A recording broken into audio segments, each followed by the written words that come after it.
bienvenue sur ce nouveau vlog avec des cheveux toujours mal coiffés. D'ailleurs il serait temps que j'aille chez le coiffeur parce que ça commence à ne plus ressembler à rien. Ça fait un petit temps que je vous ai plus parlé via le vlog. Pourquoi? Tout simplement parce que je n'ai pas pris ou pas eu le temps la semaine passée et donc du coup j'ai fait une petite pause, une micro-pause. Comment dire, ça m'a fait du bien quand même. J'espère que je vous ai manqué. Donc voilà, donc là je vous reprends, nous sommes mardi le 6 février, il est à peu près 17h, je suis enfin toute seule à la maison, normalement je devais pas être là, mais mon activité de ce soir a été annulée. Et donc j'ai décidé de m'installer devant ma bibliothèque, je suis assise par terre, j'ai un coussin de méditation et j'ai mon cocker qui est collé à moi, voilà. Là, il me regarde. Et alors, bien sûr, j'ai ma petite tasse de thé. Voilà, à votre santé. J'adore boire le thé dans des petits godets, on va dire. Je sais pas si c'est vraiment des godets, mais voilà, ça ressemble à des gobelets. Euh, voilà, pour le thé, je trouve ça vraiment nickel.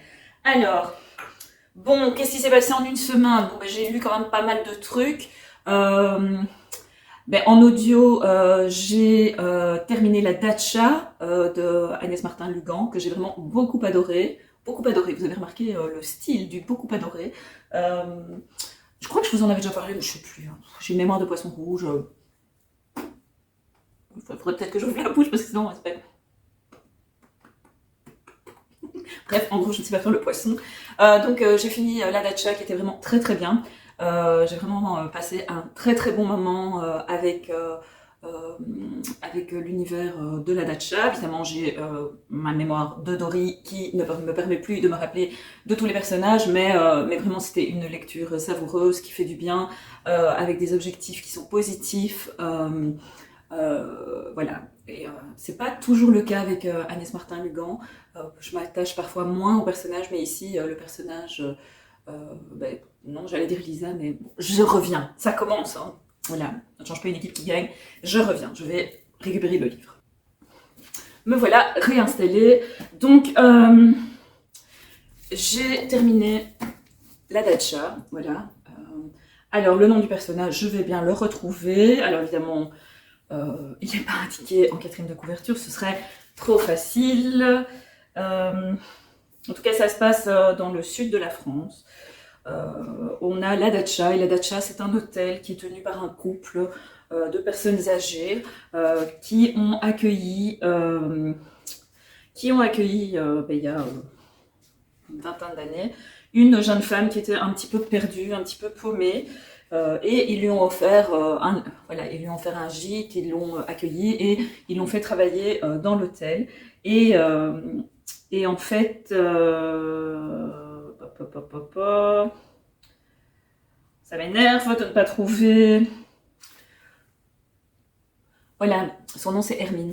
Donc voilà, donc Hermine en fait arrive à peine sortie de l'adolescence à la Dacha. Macha et c'est celle. Je sais déjà ce que je vais mettre comme titre. Hein, ça va être celle qui n'arrivait plus à faire une phrase. Donc, c'est Macha ou Micha? Voilà. En tout cas, c'est Jo. Jo, c'est le papy, on va dire, qui accueille Hermine à la Dacha. Et c'est Macha, voilà. Et Macha, ils forment un couple et ils ont aménagé une vieille ferme en hôtel. Et donc, ça fait 15 fois que je répète la même chose. Je m'épuise moi-même. Et donc, ils accueillent Hermine. Et Hermine va construire sa vie autour de cette Dacha. Puis Joe meurt et la situation change. Et donc, on va suivre Hermine, on va suivre Macha, on va suivre les autres personnages de l'histoire. Je ne vous en dirai pas plus, comme ça vous avez quand même un petit peu envie. Je descends un peu parce que je trouve que... Ouais, c'est bien. Comme ça vous avez un petit peu envie quand même de découvrir. Mais en tout cas, j'avais beaucoup aimé La Déraison et j'ai aussi beaucoup aimé La Dacha. Donc c'est vraiment pour le moment mes deux favoris de Agnès Martin-Lugan, même si j'avais beaucoup aimé aussi Les gens heureux boivent du café, fument et boivent du café, un truc comme ça. Voilà. Donc je vous le conseille. En plus, il est en poche. Donc, comme vous pouvez le voir, je suis très en retard dans mes lectures. Voilà, je l'avais fait dédicacer en mai 2022. Donc, il était temps que je... Bon, ça, c'est au niveau de mes lectures. Deuxième lecture audio. Heureux les fêlés, car il laisse passer la lumière de Raphaël Giordano. Alors, Raphaël Giordano, c'est une autrice que j'aime bien découvrir en audio. Je trouve que ses romans passent plutôt bien. Et justement, la semaine passée, ou il y a 2 semaines, je vous avais montré, j'ai reçu la réédition La vie commence quand tu comprends que tu n'en as qu'une. Ta seconde vie commence quand tu comprends que tu n'en as qu'une. Et donc ici, on part... Enfin, Raphaël Giordano nous emmène dans un univers de gens qui ont des peurs. Et son idée, c'est de rendre, voilà, rendre les peurs quelque part, les banaliser, mais les banaliser tout en tenant compte. Donc, c'est-à-dire les banaliser en faisant prendre conscience qu'en fait, nous avons tous des peurs et que finalement, ce n'est pas si grave d'avoir des peurs, loin de là.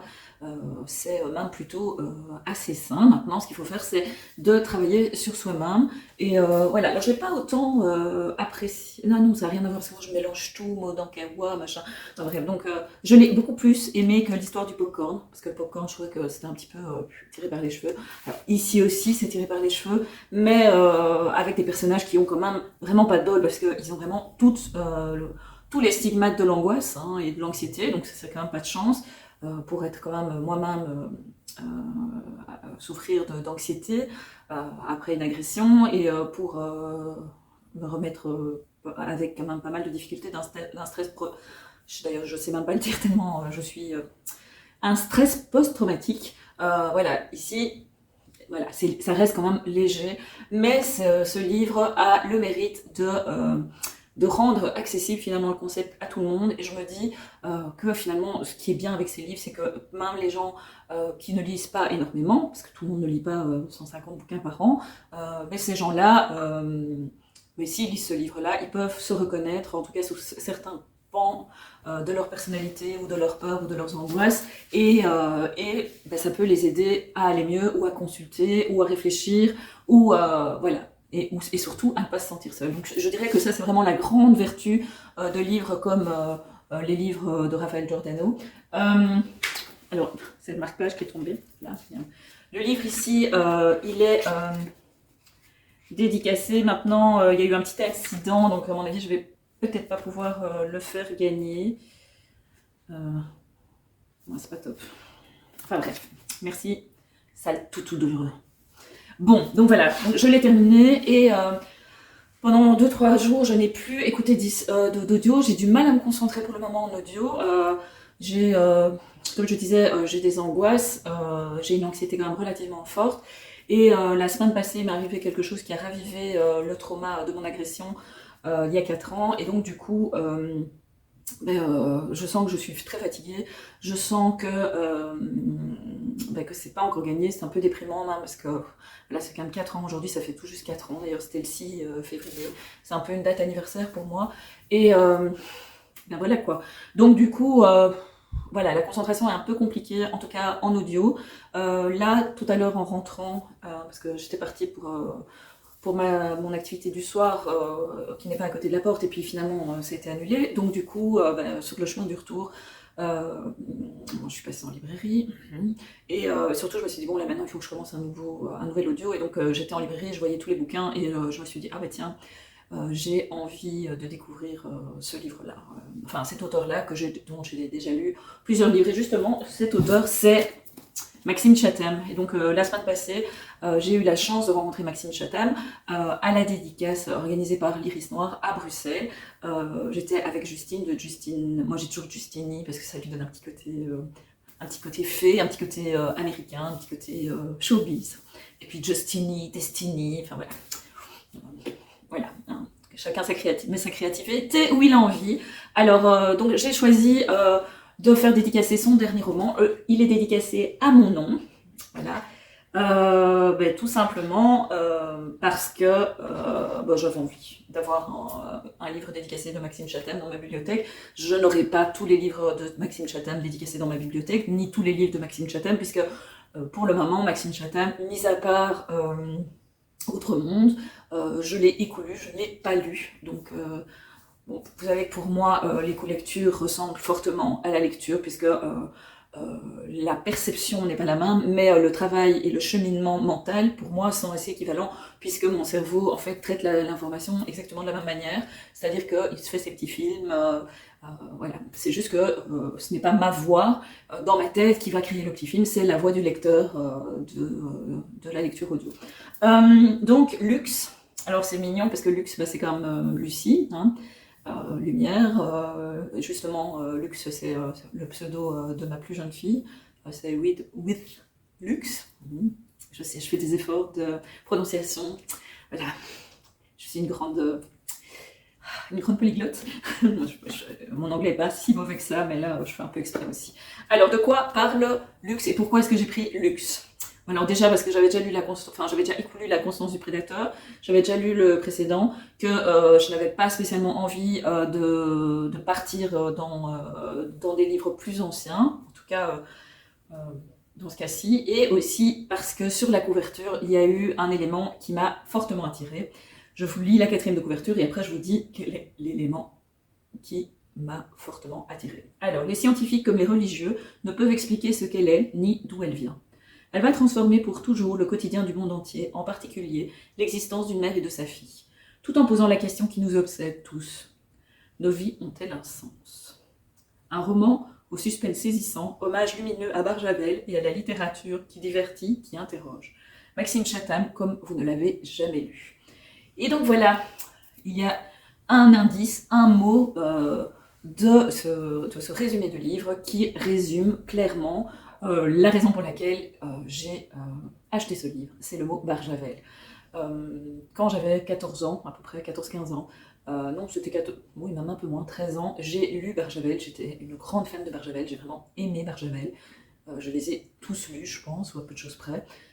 Et donc, du coup, me replonger finalement dans l'univers de Barjavel, retrouver certaines sensations peut-être de mon adolescence, mais qui sait, ça va peut-être avoir un meilleur effet que ma crainte du jour et ma crainte de nuit et ma crainte pour les yeux et tutti quanti. Donc voilà, donc il y a mis tout public, donc je crois qu'on est dans quelque chose de différent, on sort un petit peu de ce que j'ai compris de l'univers qui est quand même assez sombre et assez noir de Maxime Chatham. Alors, je ne sais pas comme d'habitude quand je vais le lire, mais voilà, vous voyez, je vais le mettre ici, dans ma bibliothèque, avec les autres livres que j'ai achetés avec mes petits sous et que je dois encore lire. Oui. Bon, globalement, tout ce qu'il y a derrière moi n'est pas forcément encore à lire. Là, pas celui-là, mais tout ça, oui. Là, c'est un mélange. Enfin bref.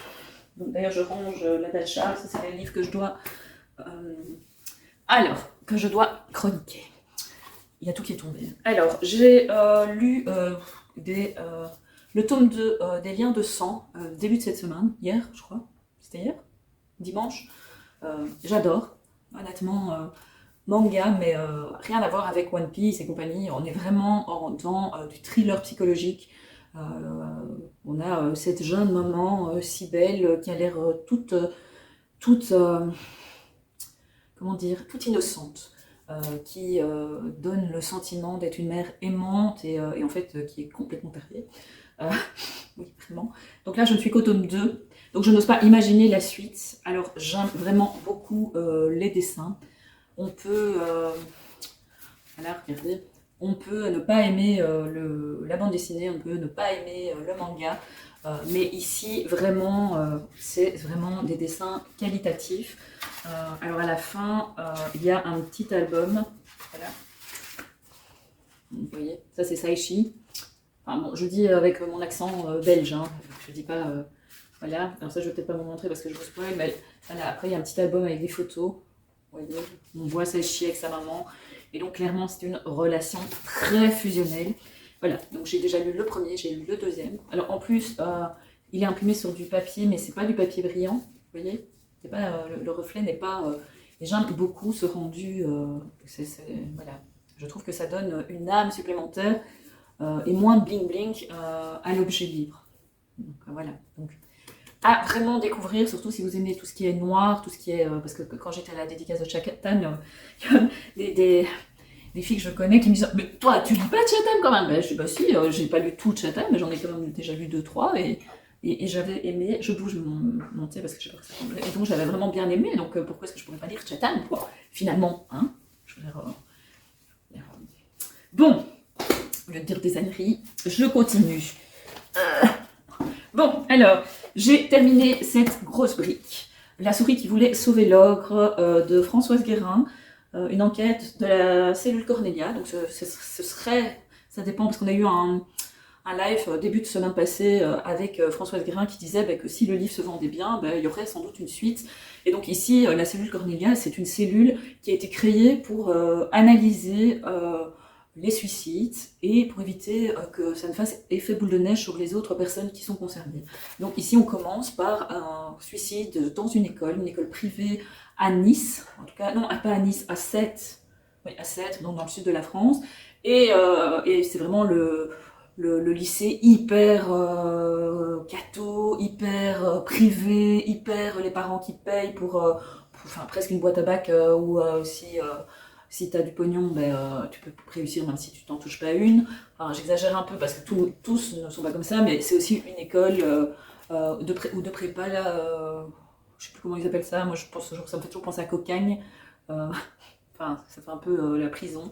Et donc c'est vraiment l'antichambre du pouvoir, l'antichambre d'études qui vont amener les jeunes à des hauts postes, à de grandes responsabilités dans le monde. Et on a une enquêtrice, Maya Van Orenbeek, parce qu'elle est belge. Alors c'est pas Van Orenbeek, c'est Van Orenbeek, parce qu'il n'y a qu'un E à la fin, et pas deux. Elle arrive donc dans cette école qui s'appelle la Rédemption, donc déjà le choix.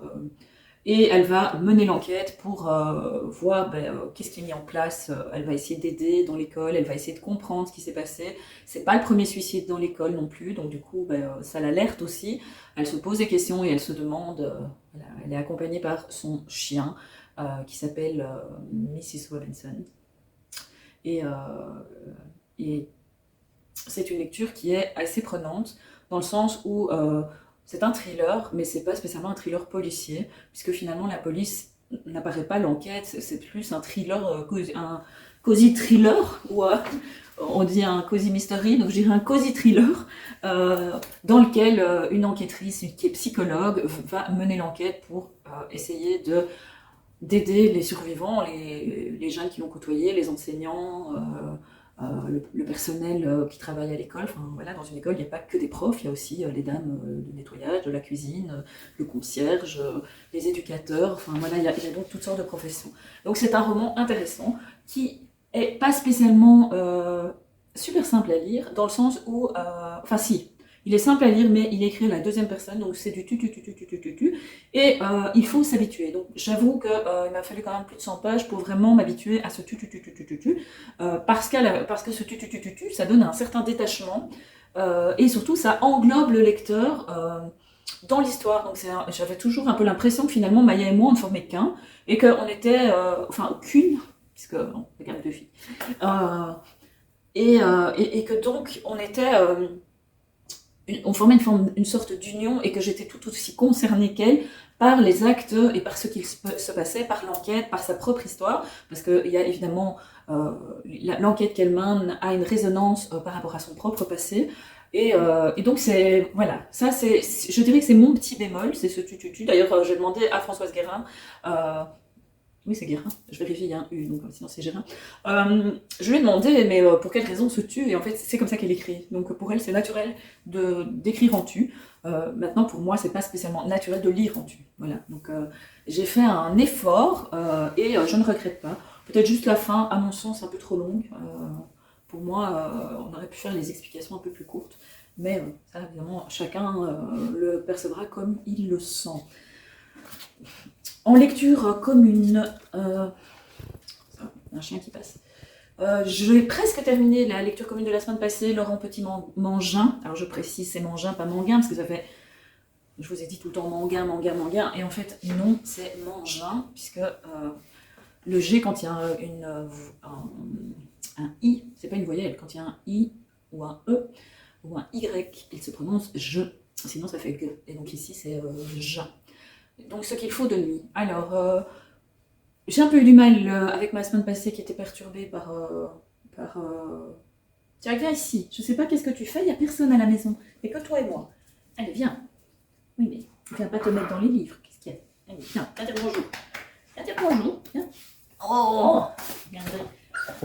Bah, faut pas grogner sur maman. Et alors? Et alors? Regarde. Qu'est-ce qu'il y a là? Bon, du coup, je vais tout bouger. Bon, donc, démarrage un petit peu difficile parce que pas trop la tête à ça. Une histoire pas drôle, hein, c'est une famille de 4 personnes, papa, maman, les enfants. La maman est malade, les enfants et le papa accompagne la maman jusqu'à son décès. Et puis un style d'écriture un petit peu ouvrier. Peut-être un peu trop ouvrier, pas dans le sens positif, mais dans le sens un peu négatif.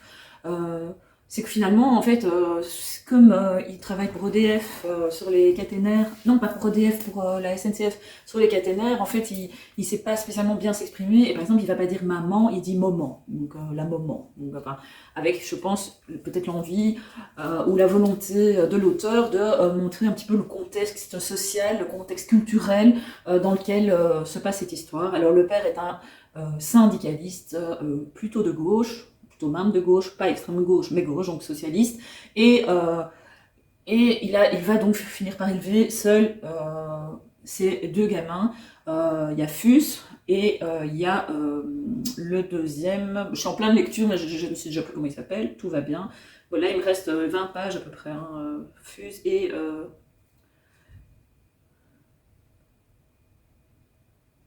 Gilles. Je crois que c'est Gilles.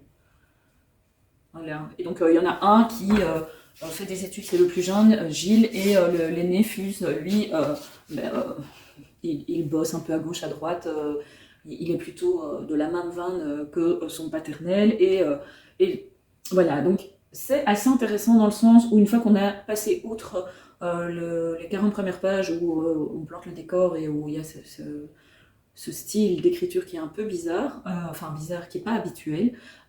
C'est intéressant parce qu'on parle vraiment finalement de ce qui se passe au cœur d'une famille. Et ici clairement d'une famille où quand les enfants grandissent, ou en tout cas le fils aîné grandit, il ne partage pas les opinions politiques de son père et il va même dans des extrêmes.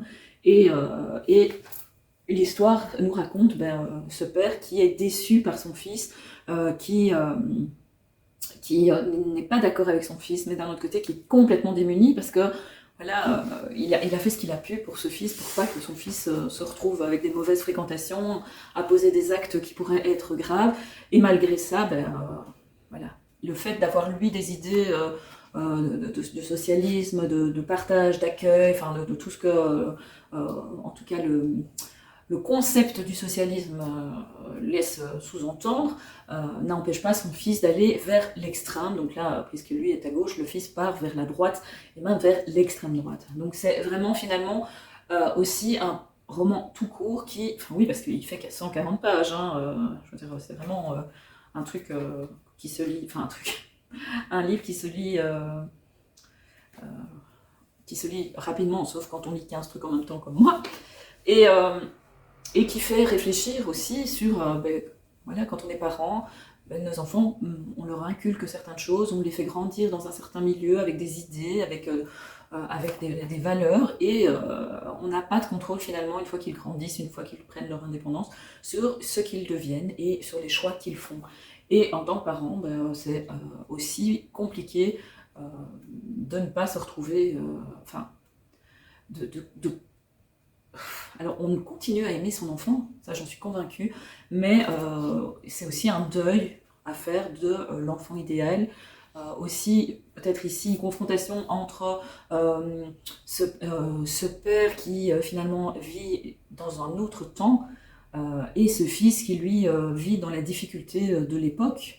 Voilà, le père, il a la SNCF, il a des avantages, voilà, il gagne sa vie correctement, il sait nourrir ses enfants, mais pour le fils, c'est nettement moins simple parce que la vie, à ce moment-là, est nettement moins simple, et enfin, est plus complexe, est plus compliqué, c'est plus difficile de trouver du travail, et puis, c'est aussi, ce livre est aussi le reflet de qu'est-ce qui se passe finalement. Il y a aussi une part des fréquentations, des choix qu'on peut faire quand on est ado, quand on est jeune et adulte, des fréquentations qu'on peut avoir, des valeurs qu'on peut prôner à un moment donné, et ce qu'elles peuvent faire de nous. Ça aussi, et on sent aussi, avec les deux frères qui finalement font des choix différents, des choix de fréquentation différents, on sent vraiment que les gens qui fréquentent, ben, clairement, ça a un impact. Donc voilà, donc pas spécialement une lecture hyper agréable, c'est pas spécialement hyper facile à lire non plus. J'avais eu des retours comme quoi ce livre était... enfin, quand même, plusieurs personnes m'avaient dit j'ai pas aimé. Je peux comprendre qu'on n'aime pas, parce que c'est pas un sujet facile, mais je trouve quand même qu'il mérite... voilà, je regrette absolument pas de l'avoir lu, et d'ailleurs je me demande si c'est pas lui qui a remporté le prix des lecteurs, parce qu'il me semble en tout cas pour moi, c'est une lecture qui mérite d'être lue, et qui permet la réflexion sur les choix politiques, les valeurs, les idées, les idéologies, l'impulsivité humaine, enfin plein de choses. Donc voilà, donc je savais pas que j'allais vous en parler aussi longtemps, et visiblement, oui. Bon, cette semaine, la lecture commune, c'est Rosa Dolorosa de Caroline Dorca-Fenech. Bon, il y a un post-it, c'est post-it hier que je garde précieusement pour que si j'ai des petits extraits qui me plaisent. Je suis désolée, j'arrête pas de gigoter, je ne tiens pas en place. Alors, ben, il est aussi... voilà, ils sont tous les deux dans la sélection, je crois que je vous l'avais déjà dit d'ailleurs, du prix des lecteurs de 2022. Alors, Rosa Dolorosa, c'est, en tout cas là j'ai lu la première partie, donc j'ai lu 50 pages hier soir. C'est l'histoire d'une maman qui est assez jeune, qui a une trentaine d'années, non, peut-être un peu, non, ou 40 ans, enfin voilà, c'est une maman célibataire qui vit avec son fils unique qui s'appelle Lino. Et ils ont un rêve, et ce rêve, c'est d'ouvrir un hôtel. Ils sont voilà, dans le Vieux-Nice. Et donc, ils veulent ouvrir cet hôtel, et ils cherchent des investisseurs. Donc, on commence l'histoire avec cette recherche d'investisseurs. Et tout se passe bien, l'investisseur est d'accord. Et puis, un matin, il y a la police débarque, en fait, et Lino est arrêté parce qu'il est suspecté d'avoir tué un enfant. Voilà. Donc pour le moment, je n'en sais pas plus. Mais c'est bien écrit, c'est agréable. Il y a clairement cette relation mère-fils qui est quand même assez fusionnelle. Alors, ce n'est pas au même stade qu'ici, mais quand même, voilà. Je veux dire, je sens quand même qu'il y a quelque chose... enfin voilà. Mais en tout cas, voilà, en lisant la quatrième de couverture, clairement, la question va être, mais jusqu'où est-ce que cette mère va suivre son fils? Est-ce qu'il est innocent? Est-ce qu'il est coupable? Est-ce qu'elle va l'accompagner en le croyant et voilà, en ne voulant pas admettre la vérité? Ou est-ce que, justement, il est innocent et elle va se battre pour l'aider? Mystère et boule de gomme, suite dans les prochains numéros. Niveau réception, alors je suis sûre que j'ai reçu plus que ça, mais là j'avais un peu la peine de faire des grosses recherches archéologiques de mes lectures, enfin non, de mes achats. Alors, la semaine passée, j'ai reçu 2 romans du book club des éditions Erol. Alors celui-là, je suis méga contente parce que c'est la même collection que Léonard de Vinci, c'est Cléopâtre, un roman ébouriffant de Martial Maury. Voilà. Alors autant pour Léonard de Vinci c'était vert, ici c'est rose, à l'image de Cléopâtre. Alors, qu'est-ce qu'on peut dire de ce livre? Je vous prends les petites infos. Il sort demain en librairie. Non, pas demain, jeudi, le 8 février, en librairie. 18,90 €, 320 pages. Alors, à 18 ans, Cléopâtre 7 attend avec impatience de régner sur le royaume d'Égypte. Lorsque son père décède, en lui libérant enfin l'accès au trône, difficile de feindre la tristesse. C'est un peu ce commence bien. Alors l'avenir de Cléo s'annonce glorieux à la hauteur de son statut de déesse. Seule complication, elle est contrainte par testament de se marier avec son petit frère, Ptolémée XIII. Désolé, il faut que mon cerveau fasse la traduction des chiffres romains. Et de régner à ses côtés. Quelle plaie! Pour assouvir sa soif d'indépendance et épargner à la grande Égypte la honte d'être gouvernée par une demi-portion, Cléo est prête à tout. y compris à partager la couche du grand Jules César, qui n'oublie pas ses propres intérêts, bien sûr, sinon ce ne serait pas Jules César. Avec vivacité et impertinence, Martial Maury dévoile une reine ambitieuse, stratège et résolument moderne. Une plongée détonnante au temps des pyramides qui nous permet de découvrir une Cléopâtre plus vraie que nature. Alors, qu'est-ce qu'on peut dire sur l'auteur Martial Maury? Alors, c'est l'auteur du Secret des Rastignac en 2008 et de L'Héritage des Rastignac en 2009, paru aux éditions City. Est-ce qu'on a d'autres? Il est correspondant de presse au quotidien Sud-Ouest, c'est un romancier. Il vit à Saint-Christoly-de-Blé en Gironde. Je suis bien contente de le savoir. Je vous avoue que ça ne change pas énormément ma vie. Donc voilà, donc ça c'est la première réception. Je vais garder le petit papier dans le livre. Pardon. Prenez un petit coup. Je parle, mais ça gratte dans ma gorge. Alors, Nia nous a aussi envoyé Mort en coulisses, les enquêtes de Posey Parker, de L.B. Hathaway. Voilà. Explorer les bas-fonds de Londres en 1920, c'est agir ou mourir. Alors ici, il est question de strass, de paillettes et de cadavres. On est plus dans un cozy mystery. J'ai pas le bon papier. Voilà. Alors il est déjà en librairie. Il est sorti le 1er février. Alors de quoi parle ce roman?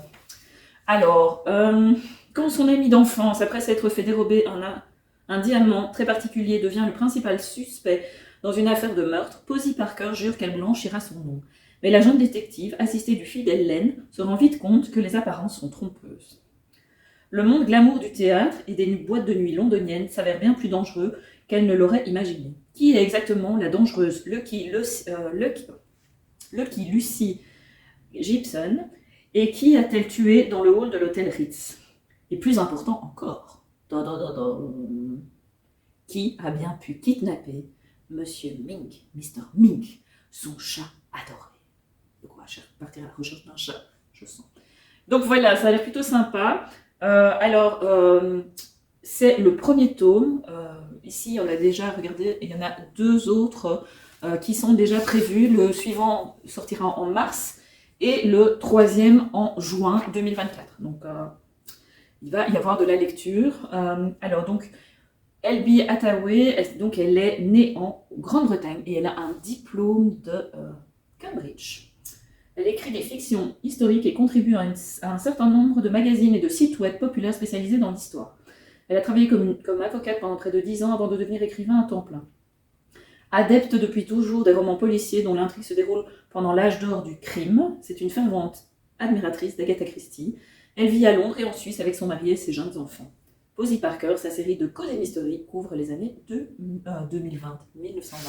Voilà, donc c'est bien un cozy mystery qui est sorti déjà chez Erol et avec une prévision de 3 tomes en tout. Peut-être qu'ils attendent je sais pas, je vais regarder. Je sais, c'est excessivement énervant parce que je ne termine jamais mes phrases. Voilà, ben ici, il a été publié en langue anglaise en 2014, donc du coup, si on a 3, je ne sais pas si la série est terminée ou bien si il y en aura peut-être d'autres qui arriveront par la suite au niveau traduction. Alors, tant qu'on est avec Erol, j'ai reçu aujourd'hui cette brique. Alors, une superbe couverture pour Révolution Bleue, un roman puissant qui bouleverse les cœurs. Cette saga nous entraîne avec éblouissement sur les traces de cette nouvelle humanité, si chère à Antoine de Saint-Exupéry. Donc là, c'est presque un dictionnaire, hein. J'exagère. Alors, j'aime bien enlever les bandeaux. Voilà, premier tome, La Petite Princesse. C'est Jean-Pierre Gou. Alors, Erol a mis le paquet. Je découvre, parce que c'est arrivé. Voilà. Un petit message de Mia. Voilà, du beau club. Et le communiqué de presse. Alors, la Révolution Bleue, donc le premier tome de la Révolution Bleue, est déjà en librairie depuis le 1er février. Ça fait quand même 528 pages, plutôt pas mal. Et il y a une préface d'Olivier Daguet, directeur de la succession Saint-Exupéry, Daguet et petit-neveu d'Antoine de Saint-Exupéry. Un roman puissant qui bouleversera les cœurs. Cette saga nous entraîne avec éblouissement sur les traces de cette nouvelle humanité si chère à Antoine de Saint-Exupéry. Ah, ça a l'air pas mal, hein. Ça a l'air plutôt tentant.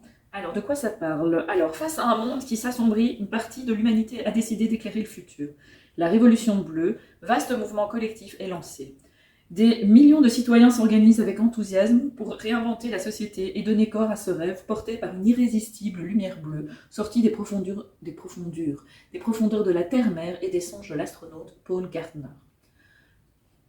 D'où le bleu. Lucy Spencer et Abel Valdez Villazón, vous avez vu mon accent espagnol, Villazón, ça c'est un peu un accent espagnol mêlé à de l'accent belge, se retrouve au cœur de cette vague bleue qui ne tarde pas à déclencher les foudres de la Chine, prête à tout pour contrôler le grand récit planétaire. Lucy et Abel organisent la résistance. Jenny Tyler, leur fille, découvre alors qu'elle est la clé de cette révolution et que son destin est intimement lié au plus célèbre des livres, Le Petit Prince de Saint-Exupéry, qui contiendrait des indices permettant de remonter vers le grand secret de l'humanité. Une clé qui guidera Homo sapiens vers Homo Biosphéris. L'évolution est en marche. Collectif humain planétaire. Une course contre la montre est enclenchée pour sauver notre espèce. Le secret humaniste et écologique du Petit Prince sera-t-il enfin révélé? Voilà, donc ici on parle de roman visionnaire, une épopée allaitante et poétique où l'ombre côtoie sans cesse la lumière. Donc il y a visiblement l'auteur Jean-Pierre Gou. Il a aussi écrit une saga à succès qui s'appelle Le Siècle Bleu, qui était sorti chez Actes Sud et Babel Noir. C'est un ancien chercheur en mathématiques et entrepreneur. Il est spécialiste de la transition écologique et énergétique et président de l'ONG One Home. Voilà, il est là en dessous. Le petit Jean-Pierre Gou. Le petit, enfin petit, l'histoire ne nous le dit pas. Donc voilà, enfin si, il faudrait aller à une conférence pour voir s'il est vraiment petit. Et mais je vois que cet ouvrage est dirigé par Anne Guéquier, auteure et éditrice, productrice du podcast Métamorphose qui éveille la conscience. Et c'est un podcast que j'écoute de temps en temps, j'aime beaucoup, j'aime bien, donc il y a beaucoup de chances que ça me plaise. Donc merci Erol. Je continue, parce que là ça fait déjà presque 45 minutes que je bavarder, parler en néerlandais, on dit babbelen. Alors, je vais peut-être pas commencer par ce que j'ai acheté aujourd'hui. Au niveau des réceptions, Casterman fin, super Katia, réception Casterman fin de la semaine passée. Alors j'ai reçu Orignal de Max de Radigues, un album graphique. Il n'y a pas énormément de texte. C'est de Casterman, je ne sais pas si c'est BD ou... Ouais, c'est Casterman BD, c'est pas Casterman jeunesse, parce qu'il n'y a pas d'âge. Alors, sorti le 14 février, il y en a un deuxième qui sort aussi le 14 février, c'est de nouvelles éditions en couleur, visiblement Orignal et Bâtard, qui est juste à côté, là que je n'ai pas pris, sont réédités en couleur. Alors, de quoi est-ce qu'il s'agit? Alors, chaque matin, John traîne sur le chemin de l'école, faisant son maximum pour repousser le moment où il devra affronter Jason, son tortionnaire. À la cruauté, ou pire, l'indifférence de ses camarades, il préfère la solitude de la forêt qui s'étend entre son lycée d'Amérique du Nord et sa maison. Voilà. Donc c'est une chronique adolescente à la fois tendre et cruelle. Orignal met en scène un problème de société qui semble hélas se répandre de plus en plus. Et regardez, il est beau l'Orignal, hein. Je n'ai pas encore lu, mais le thème me parlait très fortement. Parce que le harcèlement, notre société évolue. Elle a été construite sur un système de domination où il faut écraser l'autre pour pouvoir se sentir bien, pour pouvoir exister, pour pouvoir montrer qu'on est le plus fort, le plus beau, le plus intelligent. Mais en fait, il y a beaucoup de gens qui sont en souffrance dans cette société et moi je fais partie de ces gens-là, clairement. Les vrais gentils, les vraies personnes qui sont soucieuses des autres. Parce qu'en fait, il y a j'ai l'impression, je crois pas qu'il y a que deux catégories, mais j'ai l'impression qu'il y a les gens qui sont des vrais gentils, qui vont aider si on leur demande, qui vont pas spécialement s'imposer, qui vont être à l'écoute, mais qui vont pas spécialement prendre une place qu'on ne leur donne pas. Et puis, il y a des gens qui sont pas spécialement gentils, mais qui font les choses pour être vus comme gentils. Je sais pas si... Et moi, je suis souvent victime des gens qui font semblant d'être gentils. Et c'est pas drôle du tout, et ça génère chez moi des angoisses, et surtout, je me sens très démunie sur la manière de devoir, enfin, comment est-ce que je peux gérer ces personnes, parce que finalement, la seule chose qu'on me dit, c'est mettre de la distance, et, euh, et, euh, et ne pas faire attention. Mais quand on a quelqu'un qui attaque clairement une autre personne, euh, pas dans un but d'entraide ni quoi que ce soit, ben c'est quand même compliqué de ne pas en tenir compte. Et donc voilà, donc ce petit livre, il est arrivé à point nommé. Je le mets là, parce que... Oui, ça c'est des trucs que je dois lire en fait. Là, je fais mon petit rangement. Est arrivé aussi Ça m'énerve, de Rémi Choran et de Thierry Manès, dans la collection Castor Minouche. J'aime bien cette petite collection qui est assez cosy pour les enfants, les petits, hein, parce que là on parle de dès 3 ans. Mais encore une fois, c'est un petit album idéal pour les lecteurs, les jeunes lecteurs, pour le lire tout seul. Alors, qu'est-ce qu'il en est? En fait, Ça m'énerve, c'est l'histoire d'un petit garçon qui s'est levé du mauvais pied, tout simplement. Et donc, il fait sa crise pendant tout l'album, et il est fâché sur tout le monde, sur les animaux, sur le chat, sur la toilette. Enfin, voilà. Alors, les dessins sont tout choupis. Le texte n'est pas très compliqué. C'est assez classique comme texte, assez classique dans le sens, un texte pour enfants où on parle à la première personne. Donc, c'est je, donc c'est le petit garçon. Je ne sais plus comment il s'appelle. Je l'ai lu, hein. Je vous assure, je l'ai lu. Mais en fait, je suis même pas sûre que on dit son nom à un moment ou à un autre. Donc, c'est pas anormal que je ne m'en rappelle plus, puisqu'on ne le dit pas. Donc, ce petit garçon, il est pas content, il est de mauvaise humeur, et c'est assez drôle. Alors, ce qui est bien aussi, c'est qu'à l'arrière des Castor Minouche, il y a les timbres, donc il y a mis mauvaise humeur, quotidien, humour. Il y a le temps de lecture, 10 minutes, ce qui peut être utile pour les parents quand on n'a pas trop le temps, qu'on est un peu à la bourre le soir avant le dodo. Il n'est pas très cher, c'est 5,95 €, et il est en librairie demain, le 7 février. Voilà, Ça m'énerve. Et j'ai vraiment beaucoup aimé. Alors Rémi Choran, c'est concepteur, rédacteur et graphiste chez Astrapi. Vous voyez la revue Astrapi depuis 1998, donc il fait ça depuis un petit temps. Il écrit et illustre de nombreux livres pour la jeunesse chez Milan, Bayard ou l'École des loisirs. Il est aussi l'auteur des scénarios de Tom Tom et Nana. Ah, moi j'adorais Tom Tom et Nana quand j'étais plus jeune. Et d'ailleurs de temps en temps, quand je tombe sur un Tom Tom et Nana, je le lis. Donc comme quoi. Et puis on a Thierry Manès, et lui c'est l'illustrateur qui est originaire du sud de la France. Pendant toute sa scolarité, il a collectionné les meilleures notes en dessin. Voilà, c'est plutôt bien parce que moi je n'avais pas spécialement des bonnes notes en dessin. Sauf, je me rappelle, un lapin. On apprenait en 5e primaire à dessiner entre 2 lignes, comme ça on devait reproduire vraiment comme les trucs que j'apprends à dessiner là. Donc la prof nous avait fait, on a fait ça une fois je crois, une ou deux fois pour apprendre à dessiner. Donc, et on avait fait un lapin, j'avais fait un superbe lapin, et je me rappelle la prof avait écrit sur ma feuille superbe. Bon, j'ai jamais réussi à refaire, mais maintenant je ne cherche plus la perfection, et depuis ça va beaucoup mieux. Alors en 2013, il a tracé une jolie tangente professionnelle pour se consacrer entièrement à sa passion, l'illustration. Depuis, il a illustré plusieurs albums et livres jeunesse chez divers éditeurs, dont La princesse qui pue, qui pète. C'est aussi Casterman. Abracacabra. Oui, ça ne s'invente pas. Abracacabra. Et moi, j'aime pas comme je suis chez Casterman. Et effectivement, je me rappelle de ce petit album qui m'avait un petit peu chiffonné, parce que je trouvais ça bizarre qu'un enfant ne s'aime pas. Voilà, c'est moi qui... et je sais que l'autrice de récit avait été un peu froissée. Déjà un tac. Avait été un peu froissée du fait que je dise que j'avais pas trop aimé.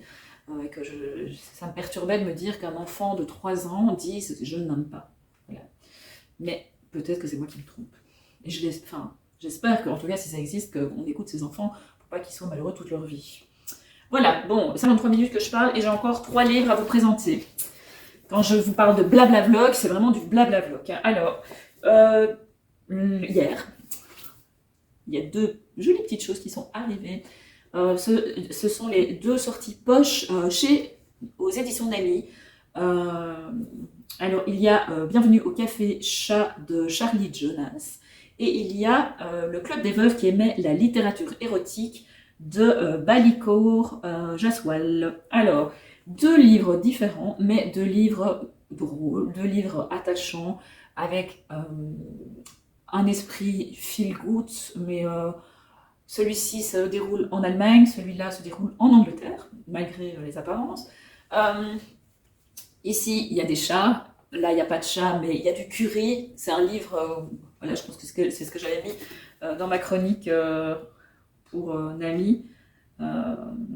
C'était que ça donnait envie de manger du curry, en fait. Ce bouquin, ça sent les épices. Et d'ailleurs, je suis très fière parce que mon avis est... Enfin, un petit morceau de mon avis est ici, je vous le lis. Une délicieuse découverte aux ingrédients variés, féminité, culture, mystère, révélation, identité, écriture. Ce livre m'a ramené à nous, femmes de tous les horizons, qui créons une multitude de liens grâce à la lecture. Donc, ça fait toujours plaisir. Franchement, c'est... Voilà. C'est... je ne sais pas exprimer la sensation que ça fait d'avoir son nom dans un livre, d'avoir un morceau de sa production d'écrit, de son avis sur un livre dans un livre, mais c'est satisfaisant, clairement, et puis c'est aussi valorisant. Et donc merci aux éditions Nami de me permettre de vivre cette aventure qui vraiment fait du bien à ma confiance en moi et me conforte dans l'idée que ce que je fais, c'est du bon. Voilà, malgré ce que je peux parfois entendre. Parce qu'il y a des gens pas très bienveillants qui, par exemple, disent que je suis pas blogueuse, je suis pas ci, je suis pas là. Non, en fait, mais qu'est-ce qu'il faut pour être blogueuse, en fait, finalement non, effectivement, je suis d'abord Katia, je suis moi, et ceux à qui ça ne plaît pas, qui passent leur chemin, pas spécialement faire du mal ou nuire à autrui pour avoir absolument raison sur quelque chose dont tout le monde s'en fiche.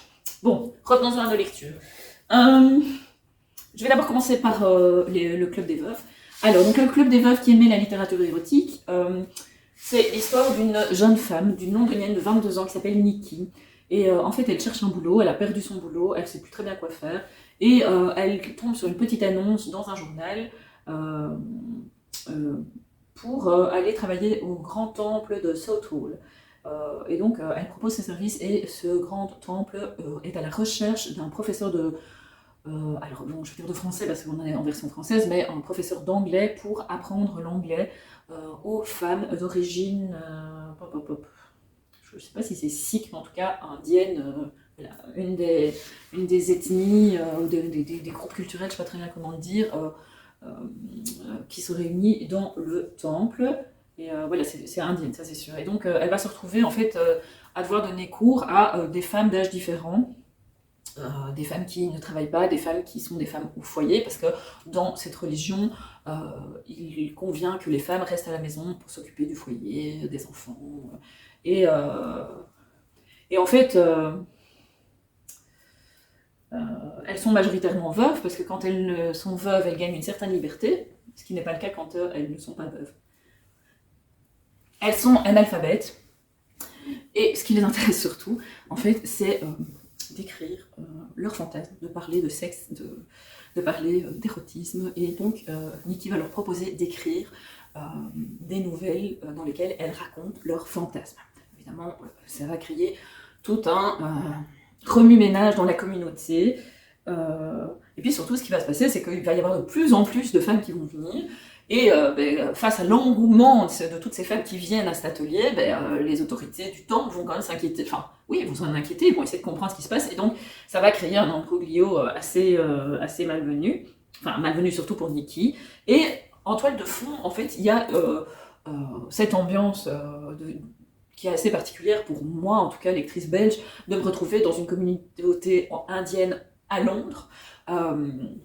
Voilà, une communauté que je ne connais absolument pas, et donc c'est un livre qui permet de découvrir finalement l'aspect l'aspect culturel de comment ça se passe. Aussi, il y a une certaine dénonciation, alors c'est pas une dénonciation dans le sens négatif, mais c'est une prise de conscience aussi, de faire remarquer que dans ces communautés, il y a des choses très belles qui se passent, mais qu'il y a aussi des choses moins belles qui se passent, et donc on en parle aussi dans le livre.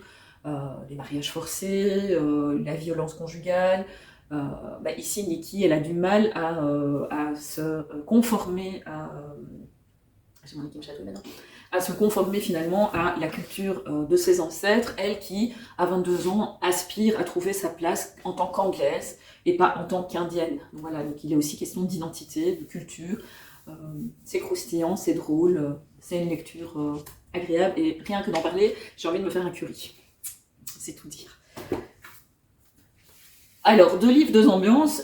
Ici, pour Bienvenue au Café Chat, on part en Allemagne.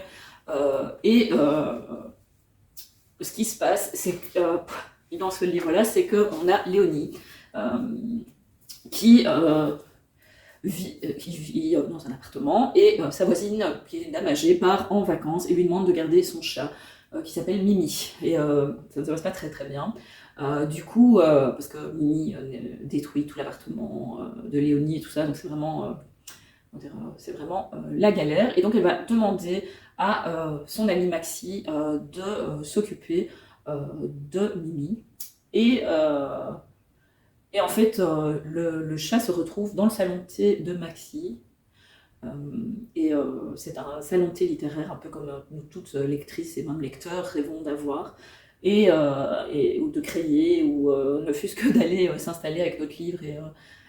Et dans ce café littéraire, du coup, Mimi va devenir un peu la mascotte. Et donc c'est comme ça que c'est Bienvenue au Café Chat. Alors évidemment, autour de cette intrigue principale, il y a plein d'éléments qui vont se coller. Là, on revient aussi sur la voisine âgée qui part en vacances.